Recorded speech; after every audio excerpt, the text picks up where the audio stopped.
하나님의 말씀 룻기 3장 1절부터 보시겠습니다.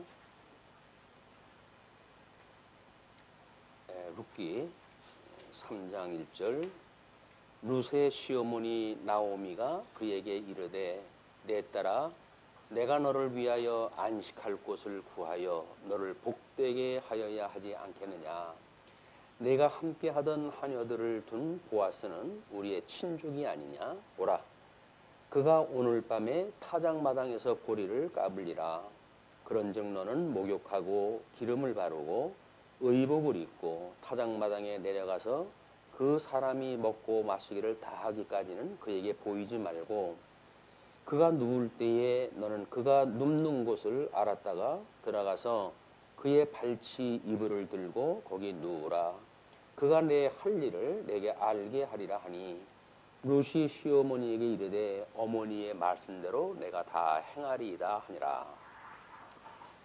3장 내용은 4장까지 왕의 출생 과정이고 룻의 청혼의 문제가 3장에 소개가 되어주고 있습니다. 왕의 출생 과정이라고 하는 그 이야기는 이 왕의 출생은 우리 구약 전체 주제가 메시아 언약으로 되어져 있죠.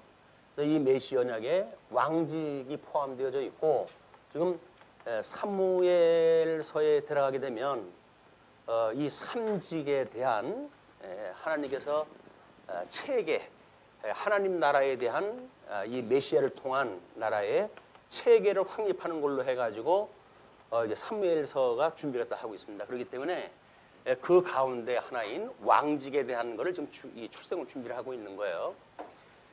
그런데 지금 나오미가 자기 며느리 룻에게 지금 우리 이제 추수가 이제 끝날 때가 됐으니까 이 추수가 끝날 때 너는 여지껏 일을 갖다 했던 그 집에 가가지고 안식할 그 때를 내가 너한테 줘야 되겠다, 그런 그 이야기를 해요. 그러면 나오미는 지금 우리 이런 왕의 출생을 준비하는 그런 과정에서 봤을 때 이것이 하나님의 나라라고 한다면 이것이 우리 주님의 몸된 교회가 되겠죠. 주님의 몸된 교회를 예표하는 인물이 룻이에요. 그러면 룻이라고 하는 거는 지금 이 주님의 몸된 교회의 남편이 어떠한 분인가에 대한 기독론적인 입장에서는 지금 이렇게 소개가 돼야 되거든요. 그렇기 때문에 룻은 이제 우리 이민 가 있을 때 기온인가요? 이제 우리 기온의 그 아내였었는데 기온이 이제 죽자 지금 호르몬이 모시고 지금 이제 직접 이 가나안 땅으로 넘어왔단 말이에요. 이 가나안 땅, 하나님의 약속한 가나안 땅에 들어왔는데 여기서 지금 그 나오미는 안식을 하기 위한 지금 보아스라고 하는 이 새로운 남편을 소개를 갖다 하면서 여기서 네가 안식을 내가 누리게 하겠다, 이제 그 이야기를 합니다. 안식이라고 하는 것은 우리 하나님의 나라 가나안 땅에서 하나님이 약속했던 그런 나라를 누리고 사는 것이 안식의 모습이겠죠. 그런데 이 남편이 과거에는 기온이라고 하는 남편인데 이 사람이 죽어버렸단 말이에요. 이분이 죽었고 보아스라고는 새로운 남편과의 관계를 통해 가지고 이 안식을 누리게 하겠다고, 그러니까 우리 남편 되시는 예수 그리스도 이 분의 지금 뭘 보여주려고 이 이야기를 하느냐. 대부분의 이 성경학자들은 나오미가 지금 그 룻에게 가가지고 내가 너를 안식을 하게 할 테니까 이제 보아스의 잠자리에 가가지고 내가 잃는 말을 나타내도록 해라, 이제 이렇게 이야기를 하거든요. 근데 그 이야기에 우리 이제 그 룻이 알겠습니다, 어머니 말씀대로 그래 하겠습니다, 이렇게 이야기를 하니까 이런 효도가 어딨냐, 이런 효도가 어딨냐. 성경에서 효도 이야기 하려고 그러는 게 아니에요. 지금 물론 그때의 어떤 문화적으로 해가지고 그냥 그 시어머니의 말을 따르는 막 그런 것이 윤리라고 하는 측면이 배제되어 있는 건 아니지만 그것이 목적은 아니란 말이에요. 근데 이거를 우리는 이제 룻기의 어떤 특징을 효라고 하는 데다가 방점을 찍다가 보니까 나오미가 하는 일마다 예뻐요. 그래가지고 그렇게 참 시어머니한테 봉사를 다 하고 충성하고 순종을 한다. 근데 이렇게 이야기를 하는데 이거는 지금 왕의 출현을 이야기하는 거기 때문에 왕이라고 한다면 예수 그리스도예요. 그래서 이 왕에 대한 것이 우리 지난 시간에도 이야기를 했지만 혈통적으로는 다윗의 자손으로 오셔야 돼요. 이 다윗의 자손으로 오시는 것이 혈통적으로 따지는 후손이에요. 왕의 후손. 그러나 성결의 영으로는 죽었다가 부활을 함으로 하나님의 아들로 인정함을 받는 것, 이것이 그리스도예요. 그러니까 이 혈통적인 것과 성결의 영이라고는 두 개의 측면이 예수 그리스도의 기독론의 아주 중심입니다. 기독론, 예수 그리스도의 이론에 대한 중심이 뭐냐면 양성에 대한 문제, 양성. 그 양성을 우리가 요한복음의 품위를 놓고 봤을 때 이거를 인성, 그 다음에 신성, 이 두 개를 가지고 계신 분이 그리스도다 이렇게 확인했단 말이에요. 그러니까는 왕을 준비한다라고 했을 때 그냥 혈통적으로 다윗의 자손을 하나님께서 만드시는 단순한 생물학적 관계가 아닙니다. 이 생물학적 관계가 아니라 양성을 이루시는 그리스도를 예표하는 신학적 문제예요, 이게. 근데 이걸 신학적 문제로 접근을 하지 않게 되면 우리는 그냥 혈통적으로 인간의 일반적 문화, 역사, 그걸 통해서 이루어졌다는 이야기거든요. 이걸로만 하더라도 우리는 하나님께서 왕을 준비하시니 다윗의 혈통 중에 이와 같이 보아스를 통해 가지고 하나님 대를 이어가는구나 라는 걸 이야기를 할 수는 있어요. 물론 그것이 배제되어지는 문제는 아니에요. 혈통적인 문제가 있는가 하면 양성이라고 한다면 성결의 영에 대한 이런 신학적인 하나님께서 이미 언약의 중심에 이 기독론적인 양성의 문제가 이게 언급되어지고 있다. 이거는 단순한 효의 문제라든가 또는 혈통적 다윗의 자손이라든가 하는 쪽에만 묶이게 되면 이 룻기를 통해 가지고 하나님께서 예표하는 그리스도, 그걸 우리 다 볼 수가 없는 거예요. 우리는 다윗은 물론 예수 그리스도죠. 이 예수 그리스도이기 때문에 우리는 룻기를 통해 가지고 주님께서는 이미 예수 그들 준비하셨고 준비하신 대로 예수님을 보내주셨다. 언약대로 이루어졌다. 라고는 형식 논리는 충돌될 수가 있어요. 그런데 그걸 가지고는 예수 그리스도의 양성에 대한 게 소개가 안 되어지기 때문에 룻기에서는 왕의 출생을 준비하는, 특별히 삼직을 통해 가지고 하나님 나라 체계를 위한 왕의 그런 자손을 하나님께 준비했다 하신다고 한다면 거기에는 더 중요한 신학적 문제가 있다. 이것이 뭐 다른 데서는 언급되지 않는 그 부분이지만 우리가 과거에도 뭐 룻기를 갖다 한번 지나갔잖아요. 그때는 저도 아마 이 다윗의 자손의 어떤 그런 쪽에 방점을 찍어서 소개가 된 것 같아요. 이번에 좀 더 신학적인 그런 의미를 부여하다 보니까 이건 양성의 문제가 다 언급이 돼야 되겠다 이런 생각이 들어가지고 지금 1장서부터 3장에 이르기까지 끊임없이 이 품위에 대한 이야기를 다 하고 있습니다. 예수 그리스도의 품위, 이 예수 그리스도의 품위는 신성과 인성이라고는 두 개의 그 품위를 가지고 있으니까, 그래서 이런 품위에 대한 이야기를 룻이라고 하는 이방 여자와 그다음에 이 이방 여자에게 태어나는 보아스를 통해 가지고 태어나는 혈통적 이 대를 이어가요. 그래서 지금 다윗의 자손의 계통을 이야기할 적에는 그 보아스를 통해 가지고 다윗의 혈통이 이어졌다고 하는 것을 성경에서는 강조를 하다 해요. 이것이 어떤 형식적인 문제, 이거는 윤리적이거나 도덕적인 문제거나 역사적, 문화적 그 관점에서의 이야기. 그래서 이건 보통은 인간적인 측면에서 봤던 이야기예요. 그런데 이것이 성결의 영으로 죽었던 자에서 부활했다라고 하는 그런 그 이야기는 전 남편이 죽었던 그 위를 지금 이 나오미가 보아스를 얻어가지고 안식을 얻게 하겠다는 거 아닙니까? 그 이야기는 룻이 기온에게서 나지 아니한 아들을 얻게 되어지는 새로운 측면이 그게 그 측면을 봐야 우리는 이 두 가지 품위를 다 보게 되어지는 겁니다. 우리 지금 룻기에서 소개하는 것이 단순히 생물학적 다윗의 자손을 이야기한 것만이 아니라 이것이 신학적인 의미로 해가지고 죽었던 이 기온이라고 하는 아들이 재혼을 함으로 해가지고 이 대를 이어서 결국은 룻이 나오미에게 아들을 안겨주는 걸로 소개가 됐잖아요. 그 이야기는 뭡니까?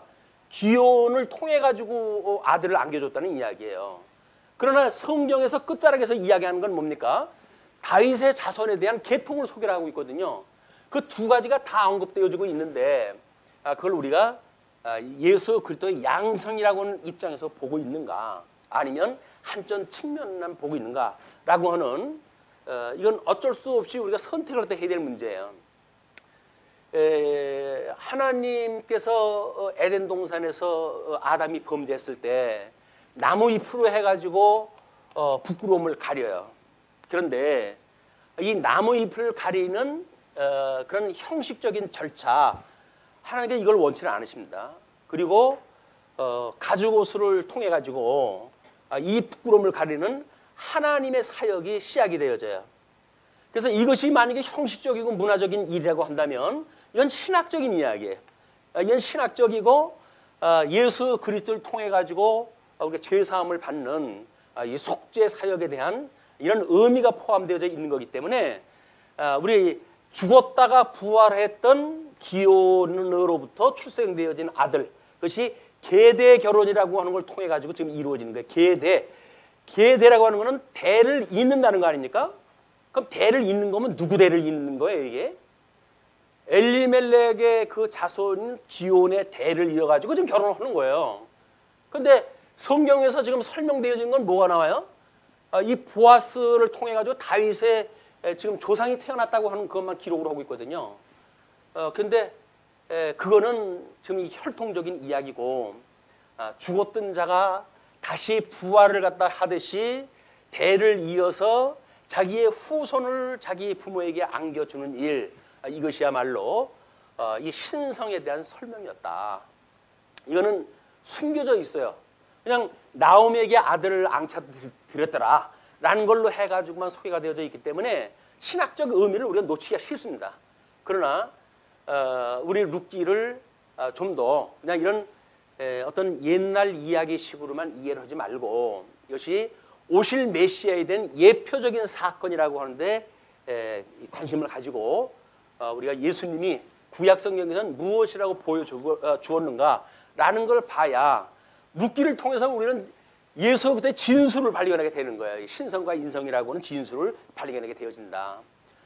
이것이 우리가 이제 교회신학과 그다음에 주경신학을 묶어내 가지고 얻게 되어지는 통속 성경 개론에서의 의미 부여예요.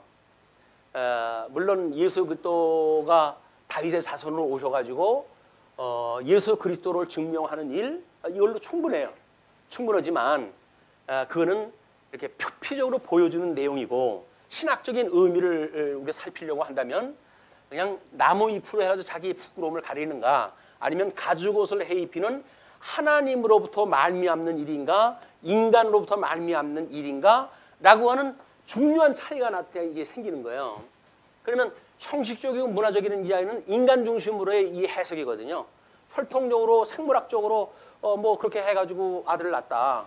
그래서 사장에 이야기하듯이 다윗의 조상이 보아스로부터 연결이 되어지는 그런 걸 설명을 한단 말이에요.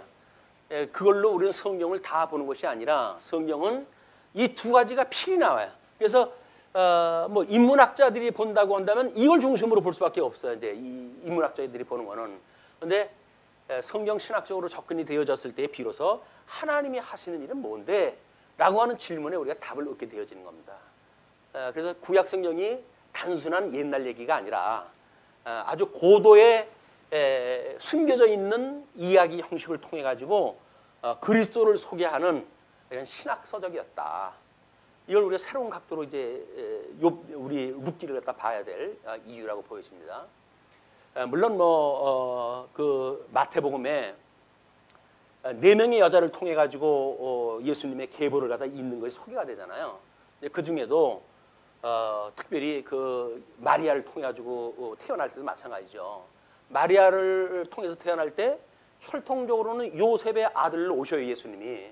근데 요셉의 아들이 아니라 성령으로 잉태돼 가지고 아들을 낳는 거 아닙니까? 이건 신성과 인성이라고는 두 개가 다 소개가 돼야 돼요.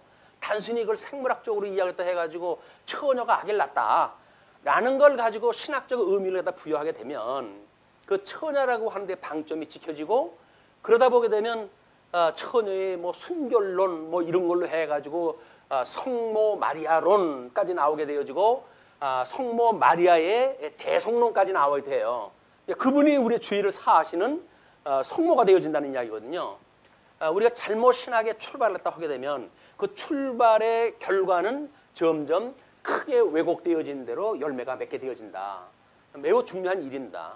우리가 그런 걸 방점을 제대로 찍어내야 마리아가 그 요셉의 몸에서 태어났다는 이야기는 이런 것이 성취되어지는 거예요. 이게 그대로 성취가 되어지는 거다. 성령으로 잉태가 되어졌고 또는 혈육적으로 해가지고는 우리 마리아 몸에서 태어나죠. 그러나 우리 천사가 이야기한 대로 우리 성령을 통해 가지고 예수로부터 출생되어지는 이런 그 문제는 이미 룻기에서 우리가 그걸 발견할 수가 있는 거예요.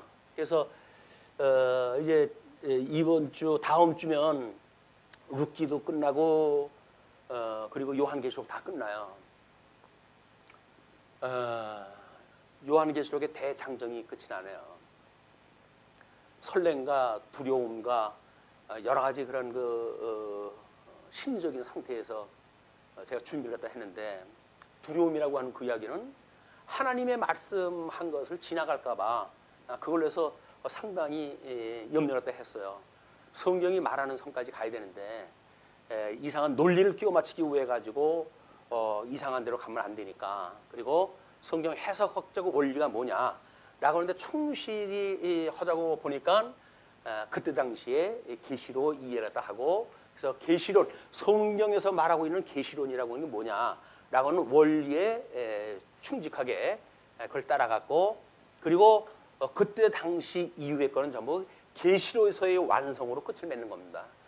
오늘 공부했던 21장의 하나님 나라에 대한 것도 이미 그거는 계시로 보여준 세계예요. 그게 언제 이루어져야 요한계시록 끝이 난다고요? 그건 아니다. 그럼 재림까지 가면 될까요?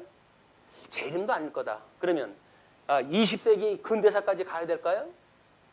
이게 아니면 근대사도 안 되는 거 아니에요? 근대사가 안 되면 우리 중세 초대교회 사건도 요한계시록에 있는 게 아닌 거예요. 요한계시록은 무슨 내용이라고요? 그때 당시에 있었던 독자들에게 주어진 계시서예요.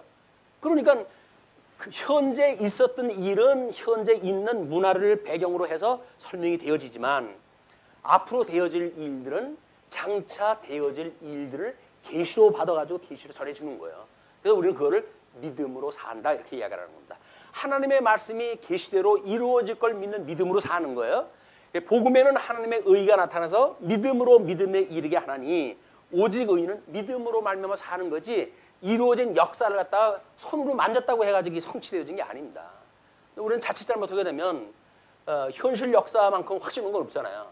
그 확실하게 보이는데, 근데 그 역사가 그 역사라고 누가 이해를 하겠어요? 그런 일들이 교회사 2000년 동안 수많이 반복이 되는 일들인데 왜 그 사건을 거기다가 설명을 해야 될까요? 그것이 성경 해석학적 오류란 말이에요. 그래서 해석학의 근본을 우리가 지키는 일, 매우 중요한 일이 되어서 이런 구약의 일은 이게 모든 그 구약의 일이 예수 그리스도에 대한 증거예요. 그래서 모든 율법 또 모든 이 선지 이것이 예수 그리스도에 대해서 예표로 보여준 일이기 때문에 예표로 보여줬고, 그래서 이거는 예수님이 오시기 전에 역사적으로 다 성취가 돼야 되는 거예요.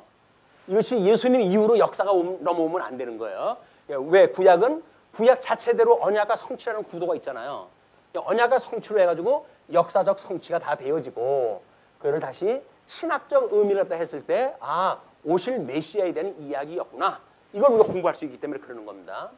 그래서 이런 해석학의 원리에 우리가 포커스를 맞추는 것을 게을리하게 되면 뭐 이거를 뭐 저도 그런 오해가 있을 수 있을 거예요. 이런 걸 이야기하면서 교회사적 입장에서의 뭐 우리 이제 교회 행정이라든지 예를 들고 그러지 않습니까? 근데 그거는 예를 드는 거예요. 구약 성경에 만약에 이런 신학적 의미가 있다고 한다면 지금 예수님이 오셔가지고 주님의 몸된 교회에 이런 정치적인 교회 행정적인 어떠한 원리를 우리가 볼 수가 있는가라고 하는 예를 드는 거지. 이 역사가 지금 현재 우리가 이루어지는 교회 행정에 성취되어지는 사건이라는 건 아닙니다. 그래서 특별 계시를 통한 해석과 그것을 우리가 보고 일반 어떤 그 신학적인 의미를 부여하는 일은 구분이 돼야 돼요. 뭐 공부하시는 분들이야. 아유 하나님 참 대단해요. 언약한 대로 해가지고 어떻게 이런 기묘한 역사를 통해 가지고 다윗의 자손인 이런 그 역사를 갖다 섭리해 가십니까? 그것만 해도 우리가 감지덕지하죠. 그런데 성경에서 말하는 내용을 평가절하하고 또는 우리가 더 공부할 생각을 안 하고 기존에 있던 거에 답습을 갖다 한다든지 이런 그 일들은 바람직한 일이 아니라고 보여집니다. 신학은 끊임없이 진전돼야 돼요. 그래야 자기가 섰다고 하는 걸 주장을 하지 않습니다. 전에 우리 룻기를 설명했을 때와 지금 설명할 때 설명 방식이 달라요. 근데 과거에 설명했던 걸 가지고 나는 섰어, 다 이루었어, 성경대로 설명했어 이렇게 말할 수가 없잖아요. 근데 그렇게 끊임없이 변화되어져 가는 것이 옳은 방식이에요. 아니 왜 그때 말했던 거고 지금 말했던 거 달라요?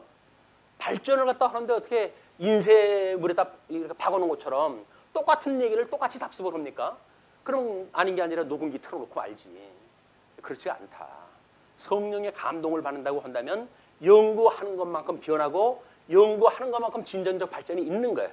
그렇기 때문에 목사님 전에 그렇게 말씀 안 했는데요 라고 하는 그런 이야기는 왜지?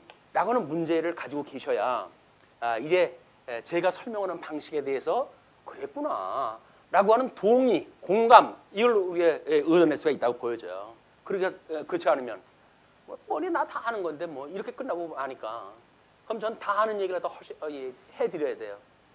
다 아는 얘기를 다 하는 것이 중요한 것이 아닙니다.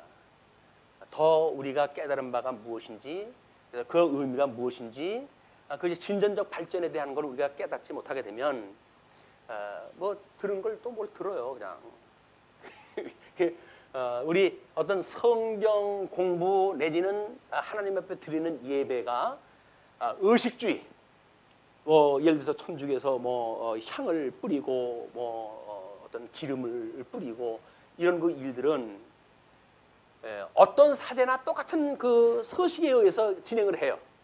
그러니까 그 천주교는 어떤 지교의 담임 목사가 상주하면서 그 말씀을 가르친다든지 그러지 않아도 돼요.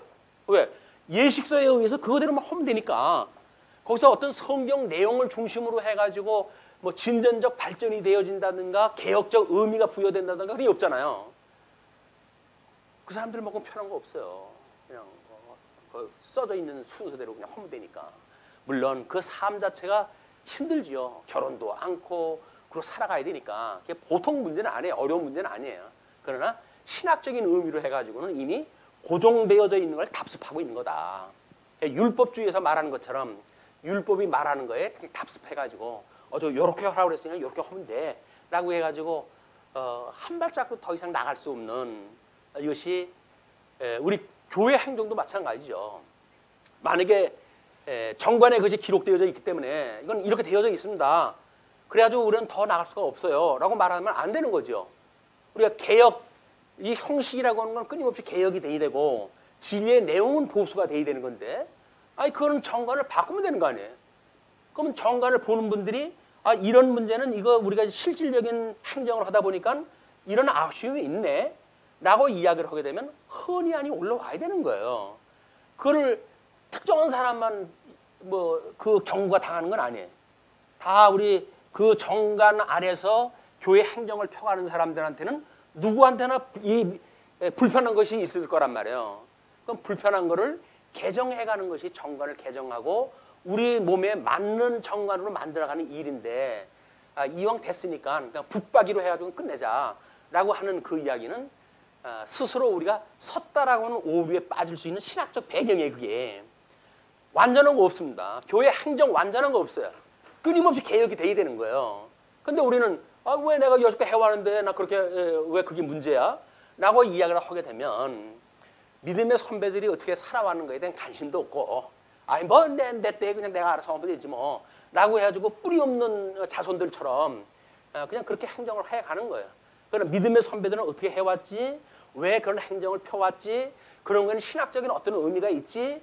라고 하는 것이 실질적인 우리 익힘의 장이 되는 것, 이것이 배운 공부와 익힌 공부에 일치되어지는 모습들이에요. 그렇기 때문에 우리 이런 신학에 대한 문제 또는 강론에 대한 문제도 끊임없이 문제의식을 가지고 봐야 될 이유가 있다. 특별히 사무엘서 가게 되면 그렇게 성경 본 사람 없어요. 또 이런 새 직임을 통해 가지고 어떤 나라를 체계하다 세워가시는가라고 하는 걸 언급한 데가 없어요. 그런데 우리는 어차피 마태복음에 가게 되면 예수 그때 직임을 통해 가지고 증거를 다 하지 않습니까?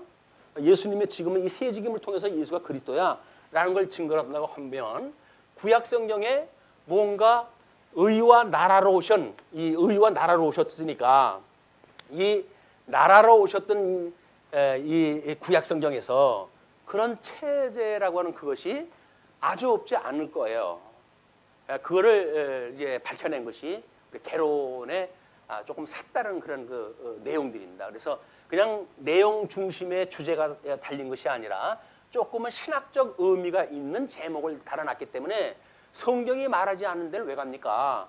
라고 하는 이의 제기할 수가 있어요. 그러나 성경이 말하는 거는 이런 형식을 통해서 말하는 것 안에 의미를 품고 있기 때문에 그냥 형식만 보는 거 아니라 형식 안에 감춰져 있는 의미를 보는 것, 이것이 가지고 사건을 깨닫는 하나님의 의의를 깨닫게 되어지는 우리 복음을 만나는 일이란 말이에요. 다른 거는 그냥 문화를 만나는 거, 역사를 만나는 일이에요. 이때나 뭐 지금이나 그냥 뭐 그렇게 가지고 재혼을 갖다 했구나, 단순한 논리가 아니라 거기는 신학적인 의미가 있기 때문에 그렇습니다. 자, 그러면 일단 안식할 곳을 구하여 너를 복되게 하여야 하지 않겠느냐. 그럼 이 안식이라고 하는 것이 우리 십계명에서는 넷째 계명으로 주어진 거 아닙니까? 넷째 계명으로 주어진 거는 뭡니까? 삼위일체 하나님과 관계가 회복되어졌을 때 누리는 것이 안식이에요. 그게 넷째 계명이에요. 삼위일체 하나님에 대한 첫째 계명, 둘째 계명, 셋째 계명, 우리 성부 하나님과 성자 하나님과 성령 하나님에 대한 걸 어떻게 경배해야 될 것인가를 소개를 하고, 넷째 계명을 주는데 안식일을 거룩히 지키라라고 나옵니다. 그 안식일을 지키는 일은 그래서 나중에 이 다섯째 계명서부터 10가지 계명, 이것이 이제 우리 대인 계명이라고 이렇게 이야기를 하지 않습니까? 이 대인 계명을 통해 가지고 대신 계명과 연결되어지는 것이 안식이에요. 이게 회복이 되어지는 것이 안식을 누리는 거란 말이에요. 그러면 지금 여기서 이 안식이라고 하는 의미는 뭘까요? 우리 생육하고 번성해야 하나님의 언약대로 이루어가는 거 아닙니까? 근데 남편이 죽어가지고 지금 대를 이어갈 수가 없어요. 그럼 생육하고 번성하라고는 하나님의 언약이 그쳐져 있는 상태예요. 그래 그 사람은 신앙적으로 안식을 할 수가 없는 상태입니다.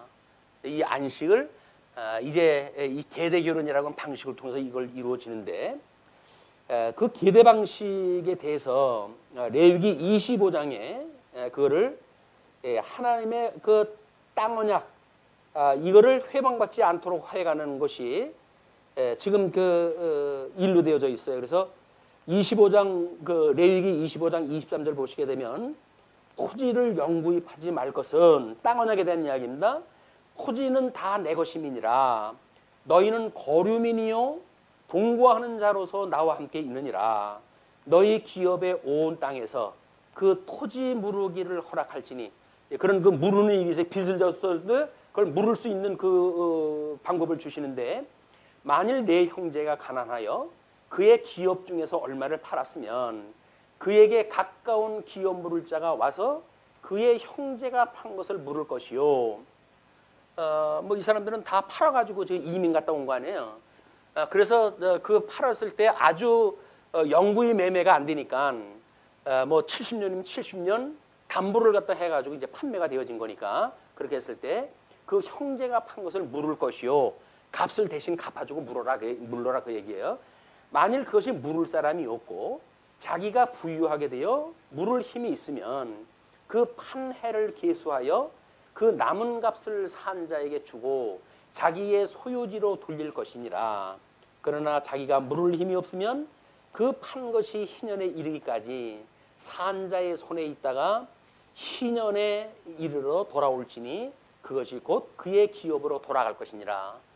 그러니까 이건 이 대를 이어가지고 물을 자가 만약에 있으면 대신 갚아주면 되는 거 아니겠어요? 그것이 없으면 70년에 가야 안식을 누리는데 70년 다 가가지고 안식을 누리게 되어지는 거야. 이런 자식을 계대 결혼을 통해 가지고 아들을 얻고 그래서 안식을 누리는 것이 아니라 그냥 시간을 70년 다 보내고 그리고 이 안식을 누리는 것이 그냥 전통적인 방법이란 말이에요. 근데 하나님께서는 어떤 아주 강력한 신적 섭리를 갖다 통해 가지고 이 계대 결혼을 통해 가지고 직접 안식을 누리게 하시는 섭리를 갖다 해 가신다. 자, 이제 그렇게 하고 6절서부터의 이야기는요. 7절까지 룻이 나오미의 지시를 따르는 것이 소개가 되어 있습니다.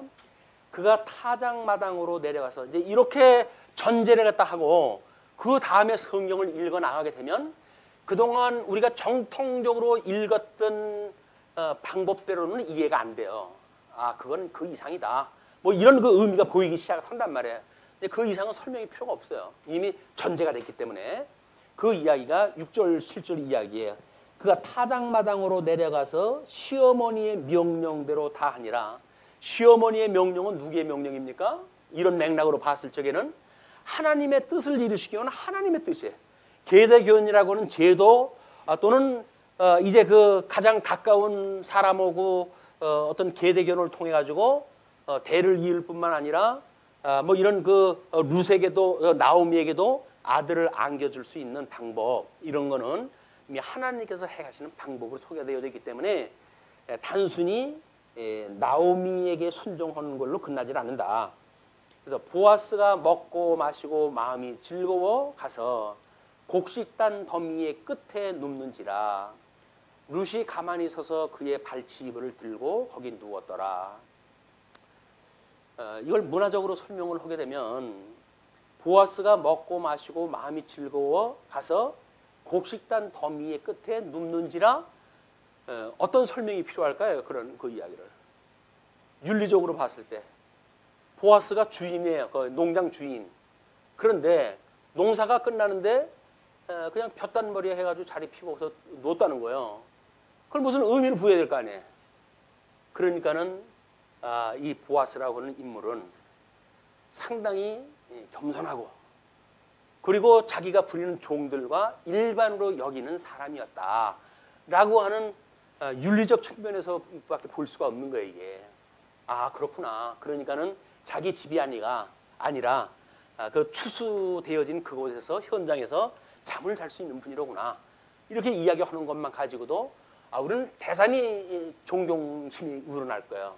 아 이렇게 살아야 되는 건데 근데 그런 삶의 모범을 보이는 것이 아니라 지금 이 룻이 그 남자를 만나가지고 어떻게 계대 결혼을 이룰 수 있는 방법을 해가는 최적의 방법을 하나님께 주신 거예요. 그게 그냥 하나님의 은혜를 우리는 여기서 만나질 못하고 인간의 그런 겸허한 겸손 자세 이런 걸 보게 되어지니까 우리는 이 룻기가 5월달에 어버이날 중심으로 설명되어지는 효도 중심의 책으로 전락되어지고 마는 겁니다. 그런 게 아니다. 놀라운 복음서의 이야기고 그리고 이 신학적인 의미가 담겨져 있는 일이다. 8절서부터 13절까지 보시게 되면 룻의 결혼 신청이 이제 본격적으로 시작이 돼요. 밤중에 그가 놀라 몸을 돌이켜 본즉 한 여인이 자기 발치에 누워 있는지라. 기절할 노릇 아니겠어요? 아무것도 없는 줄 알고 자리에 누웠는데 자다가 뭔가 이 발치에 이상한 그 뭐 감 있는 걸 보니까 뭔가 이 충돌이 있었든지 그래서 그가 놀라가지고 몸을 돌이켜 봤다고 그렇게 이야기한 걸로 봐서는 예기치 못했던 일이 벌어진 거예요. 그렇게 누웠는지라 이르되 내가 누구냐 하니 대답하되 나는 당신의 여종 루시오니 당신의 옷자락을 펴 당신의 여종을 덮으소서. 이는 당신이 기업을 물을 자가 됨이니이다 하니. 그래서 옷자락을 덮는 거에 방점을 치는 것이 아니라 당신이 나를 계대, 이 대를 이어갈 기업을 물을 자입니다. 그 이야기거든요. 그렇기 때문에 지금 보아스한테 다 이 이야기를 하는 거예요. 그 이야기를 다 하니까 이제 무슨 얘기인지 알죠. 그를 또 아마 룻의 그동안에 자기 시모에 대한 이야기, 뭐 자세 이런 걸 보고 참 상당히 충직한 이런 그 여종이다라는 그런 그 생각을 가지고 있던 사람이니까 아마 잘 알을 거예요. 그래서 이제 10절에 그가 이르되 내 딸아 여호와께서 내게 복 주시기를 원하노라. 그래서 신학적인 의미죠. 복을 준다는 게 뭐예요? 안식에 거하게 되어지는 거예요. 하나님의 이런 이런 혈통적으로는 다윗의 자손으로 오셨고 성결의 영으로는 죽었다가 부활하심으로 하나님의 아들이라 인정함을 받았느니라 라고에는 그런 그리스도에 의한 복음에 의해 가지고 우리가 예수님을 만나는 거 아닙니까? 이게 로마서의 이제 그런 그 이야기인데, 로마에서 하나님의 의를 이야기할 때 이 이야기를 하거든요. 그럼 하나님의 의를 지금 이 룻이 만난다고 하는 그 이야기는 뭐예요? 바로 예수 그리스도를 만나는 일이기 때문에 보아스는 지금 그 룻에게 복이 있었으면 좋겠다. 복을 받아라. 이 복은 언제 복이에요? 물론 아브라함 열조에게 주었던 그 복이에요. 그럼 더 거슬러 올라가게 되면 노아에게 줬던 복이에요. 더 거슬러 올라가게 되면 아담에게 주었던 복이거든요. 그 생육하고 번성하라고 하는 그것이 이루어지는 것이 복이에요. 그러니까 복을 주은 대로 복이 이루어지는 거니까 그 복이 이루어진다는 이야기는 다 저주받아가지고 저주 가운데 있었는데 특별히 예수 그리스도로 인하여 대속을 입은 사람들만 안식에 거할 수 있게 되어지는 거 아니에요. 이게 복음이에요. 그러니까 너에게 여호와의 언약대로 이루신 그 하나님께서 내게 복 주시기를 원하노라 이렇게 이야기하는 것은 바로 이 복음을 지금 증거를 한 거다. 내가 가난하건 부하건 젊은 자를 따르지 아니하였으니 내가 베푼 인애가 처음보다 나중이 더하도다. 뭐 남편을 잃고 귀국을 할 때야 뭐 경황이 없으니까 어떤 생각을 하고 왔는지는 모르지요. 그럼 와가지고 지금 보아스의 집에서 농사일을 돕고 이삭을 줍고 시모를 공양하고 하는 자세로 봤을 때 어떤 결혼이라든지 이런 거를 원해가지고 이 일을 제기하지 않은 거를 보아스는 안 거예요. 단순히 하나님의 그 언약을 이루기 위한 신실한 율법을 지키기 위한 나오미의 충정의 이야기를 들었고 그 뜻을 행한다고 하는 걸 알았기 때문에 보아스가 하는 그 이야기는 지금 여기서 내가 가난하건 부하건 젊은 자를 따르지 않았다. 그 이야기는 뭐예요? 지금 보아스는 나이가 있는 사람이에요.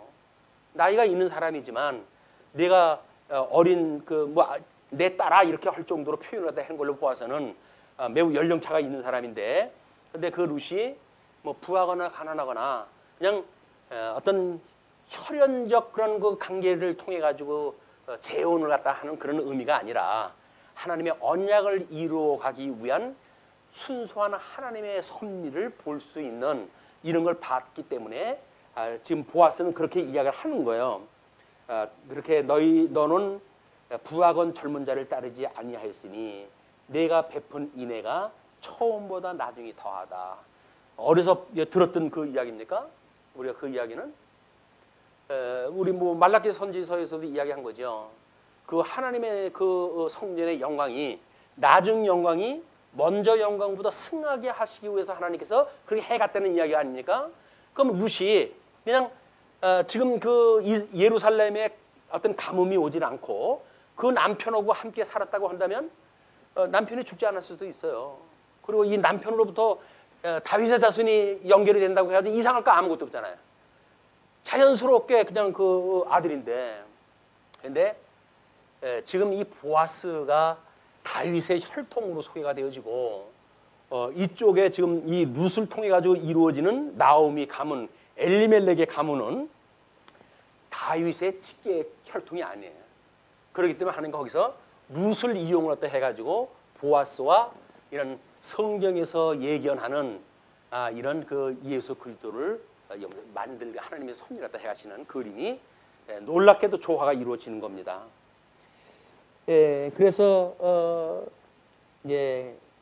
그리고 이제 내 딸아, 이렇게 되어지는 일이 내가 여기서 기근을 피해 가지고 가서 외국으로 가가지고 남편까지 잃고 왔지만 너의 그런 그 인애가 오히려 지금 이런 모습을 통해 가지고 하나님의 뜻이 이루어진다고 한다면 하나님의 그 영광이 더욱 큰 역사가 일어난다. 이제 그런 걸 얘기하는 거죠. 그래서 그 베푼 인애가 처음보다 나중에 더하도다. 그리고 이제 내 딸아 두려워하지 말라. 내가 네 말대로 내게 행하리라. 내가 현숙한 여자인 줄을 나의 성읍 백성이 다 아느니라. 현숙한 여인이에요. 이걸 그냥 그냥 재혼이나 하고 뭐 이런 그 나이가 어리기 때문에 뭐 그렇게 하려고 하는 이런 어떤 그런 일반적 세속적 문화적인 배경이 아니다.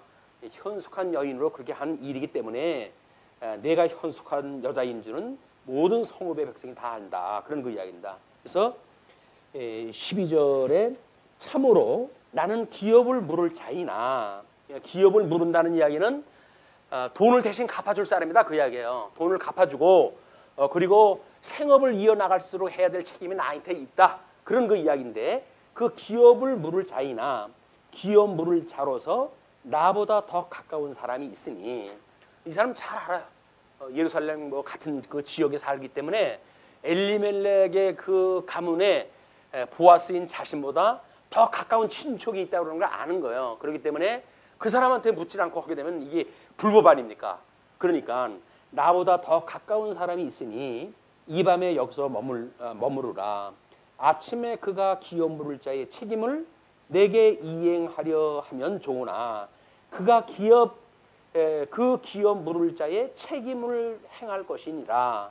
만일 그가 기업 물을 자의 책임을 내게 이행하기를 기뻐하지 아니하면 여호와께서 살아계심을 두고 맹세하노니 내가 기업 물을 자의 책임을 내게 이행하리라. 아침까지 누워 있을지니라 하는지라. 안심을 시켜요.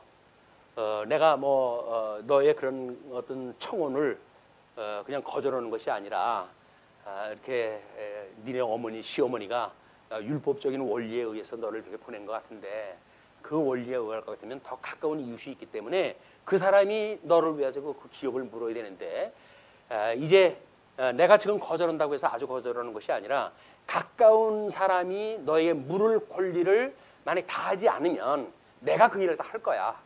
그러나 그 사람한테 기업 물을 거를 내가 요구를 갖다 해야 되니 그때까지 기다려라. 그런 그 이야기입니다. 그래서 더 가까운 사람이 있으니 여기 머물러라. 그 이야기죠. 그리고 이 밤에 여기서 머무르라. 아침에 그가 기업 물을 자의 책임을 내게 이행하려 하면 좋으니 그가 그 기업 물을 자의 책임을 행할 것이니라. 13절까지는 우리 아까 본문 읽었던 겁니다. 그러면 14절에요. 14절부터 18절까지가 선물을 받고 돌아온 룻에 대한 게 소개가 되어집니다. 룻이 새벽까지 그의 발치에 누웠다가 사람이 서로 알아보기 어려울 때에 일어났으니 보아스가 말하기를 여인이 타작마당에 들어온 것을 사람이 알지 못하여야 할 것이라 하였습니다. 그러니까 이렇게 하나님의 뜻을 위해서 진행을 했는데 이것이 만약에 어떤 불륜으로 보여지는 것이 옳지 않잖아요. 그러니까 그런 거를 경계해가지고 새벽까지는 그냥 여기 머물러라. 그렇게 해가지고 해 뜨기 전에 다른 사람들이 보이기 전에 시어머니한테 가도록 이렇게 조치를 하다 취하는 거죠. 그러므로 보아스가 이르되 내 겉옷을 가져다가 이 겉옷이라고 하는 것도 우리가 이제 물론 이 가죽옷에 대한 그런 의미도 포함되어진 거죠. 우리가 어떤 옷을 입고 있느냐, 속옷은 무엇이고 겉옷은 무엇인가라고 하는 이런 의상 문화, 구약 성경에서 말하고 있는 의상 문화가 단순한 그냥 우리들이 보는 일반 문화하고 다릅니다. 거기는 복음적인 의미가 있기 때문에 이 나무니까 가죽옷의 사건이 끊임없이 거기에 내재가 되어져 있는 거예요. 그래서 그거를 좀 보여주는 그림이기도 하다. 그러면서 그 가져다가 그것을 펴서 잡으라 하매 그것을 펴서 잡으니 보리를 6번 되어 룻에게 지어주고 성읍으로 들어가니라.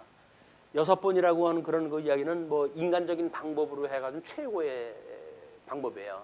7이라고 하는 하나님께 주시는 방법이 아니라 인간적으로 이 안식을 누릴 수 있는 그를 뭐 예언을 갖다 했거나 또는 약속을 했거나 또는 그에 준하는 그때 전까지는 어차피 자기가 그 시어머니하고 먹고 살 수 있게끔 해주는 그런 일이기 때문에 안식을 누리게 하는 일이기 때문에 그 루세에게 6대를 갖다 대줘요. 6대. 이왕 좀 쓰는 김에 한 대 더 줘가지고 좀 숫자 채우지. 그게 중요한 거 아니에요? 인간적인 방법으로 완전한 그런 수를 갖다 이미 준 거야. 이제 그건 인간이 할 수 있는 최고의 그런 이해를 갖다 갖춘 겁니다. 그러면서 루시 시어머니에게 가니 그가 이르되 내 딸아 어떻게 되었느냐 하니 루시 그 사람이 자기에게 행한 것을 다 알리고 자초지정을 다 이야기를 갖다 해요. 그렇게 이야기를 하니까 이르되 그가 내게 이 보리를 6번 대어주며 이르기를 빈손으로 내 시어머니에게 가지 말라 하더이다 하니라. 그 빈손이라고 하는 그 이야기는 단순한 뭐 먹거리에 대한 이야기일까요? 예, 그것도 아닐 거예요. 왜냐하면 이미 기업을 물을 거라고 하는 그런 암시, 예의 어떤 예를 다 갖추는 그런 의미가 있이 그걸 줘버리지 않았을까. 그러니까는 빈손으로 내 시어머니에게 가지 말라 하더이다 라고까지 보고를 다 하는 거예요. 그렇게 하니까 이에 시어머니가 이르되 내 딸아 이 사건이 어떻게 될지 알기까지 앉아 있으라. 그 사람이 오늘 이 일을 성취하기 전에는 쉬지 아니하리라 하니라. 이미 나오미가 그냥 일반적인 자기 며느리한테 어떤 대를 잇는 일을 맡긴 일은 단순한 인간적인 발상에서 나온 것이 아니죠. 하나님의 섭리예요.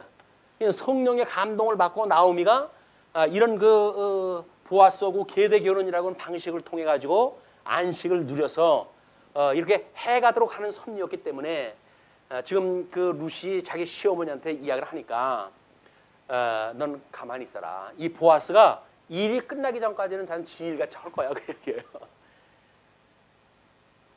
우리 일 누가 한다고요? 주님이 다 하셔요. 언제까지? 주님 오시는 그날까지 완성될 때까지 열심히 하실 거예요. 그냥 온전케 예수 그들을 바라보고 살아가는 것이 성도들의 안식을 누리는 방식입니다. 이게 우리 주님이 이루시는 거야 라고 하는 걸 믿고 우리가 신앙생활 해야지 내가 해야 되는데 힘이 모자라서 안 돼. 근데 하나님 이걸 주면 내가 할게요 라고 하는 인간적 방법을 동원하는 것이 아니라 그냥 하나님의 뜻이 있다고 한다면 우리는 예수 그리스도 온전케 하셔. 그냥 그분을 믿고 우리가 안식을 누리는 것, 이것이 주님의 몸된 교회 생활인 거예요. 편안하게 우리 주님 앞에서 편안하게 신앙생활 하는 것이 우리 주님이 원하시는 일이기도 합니다.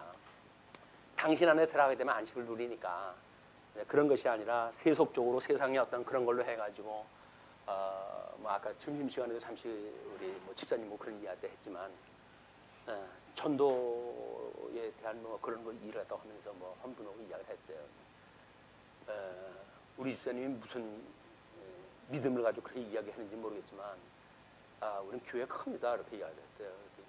물어볼 거 아니에요? 크다 그러니까 몇 명이나 되는데요? 20명입니다. 20명인다 그랬대. 그때 그분이 아니 20명이 뭐고 만약에 우리가 하나님이 해가신 일로 말한다고 한다면 큰 교회죠. 큰 교회. 성경을 창세기부터 요한계시록까지 우리가 한눈으로 볼 수 있도록 진리 체계를 우리가 가지고 하나님을 믿는 교회는 많지가 않습니다. 그런 의미로 보면 우리는 큰 교회예요. 그러나 이 사람들 보게 되면 아니 20명 가지고 뭐가 크다는 거야? 말도 안 되는 소리 이렇게 이야기가 나올 수밖에 없잖아요.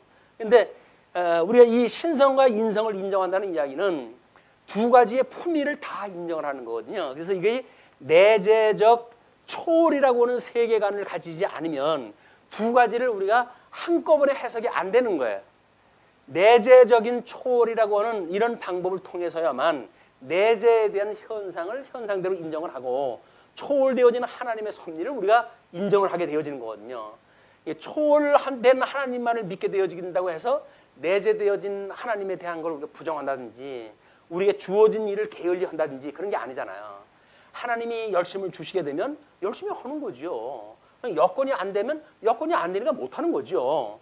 그러나 하나님께서 우리한테 어떻게 하시는가 하는 하나님의 뜻을 우리가 보는 일이지, 그것이 우리들한테 어떤 원리적인 방법으로 도입이 돼가지고 우리는 이쪽 거는 생각할 필요 없어, 또는 이쪽 거는 생각할 거 없어 라고 말하는 것은 기껏 구약성경을 통해 가지고 이게 보화를 우리가 발견해냈잖아요. 룻기에서 양성이라고 하는 이런 의미를 발견했다 했는데, 실질적인 삶 속에서는 한쪽으로 치우친 신앙생활을 하게 되어지니까 배우나 마나 아나 마나 이렇게 되어지는 거예요. 그러니까 이런 내재적인 초월 감각, 우리 중생인이라고 하는 건 뭡니까? 우리 영혼은 하나님의 구원을 받았고 구원을 받은 영혼인데, 우리들의 육신은 여전히 이 시험에 들기 쉬운 육신 속에 우리가 갇혀져 있단 말이에요. 이 두 개를 다 가지고 있는 것이 이 중생인의 특성 아닙니까? 그러면 우리는 그럼 뭐 우리 영혼 구원시켜 주신 분께서 우리 온전하게 해가실 거야, 그러므로 육신의 일 내 마음대로 해도 돼, 이걸 육체의 기회로 삼아도 문제가 없어 라는 복음이 나올 수가 없어요. 그렇죠? 우리는 주님께서 주셨던 자유를 가지고 육체의 기회로 삼지 말라고 성경에서 경계를 다 하거든요. 근데 우리는 우리 구원받았는데 뭐 육체의 기회로 삼는다고 해서 뭐 문제야?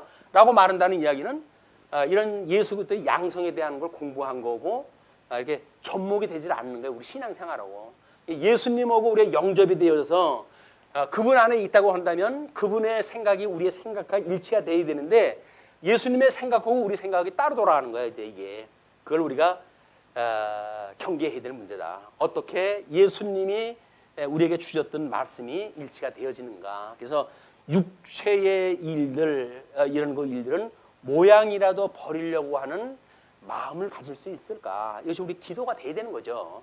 하나님의 싫어하는 일을 하면서 아무렇지도 않다고 한다면, 이거 화인 맞은 사람들도 아니고 성도인데, 그렇다고 한다면 이건 하나님이 기뻐하시는 일이 아닌데, 주님 제 이 육체의 기로 삼는 것, 이런 거 모양이라도 버릴 수 있게끔 주님께서 저를 붙들어 주세요.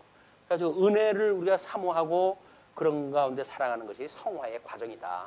그래서 아름다운 성화의 과정을 통해 가지고 단장한 신부의 모습처럼 사시다가 우리 예수님 다시 오는 날, 그때 우리 주님 맞이하러 다 같이 기름 낸 준비 잔뜩 가지고 예수님 맞이하러 가십시다. 기도하시죠.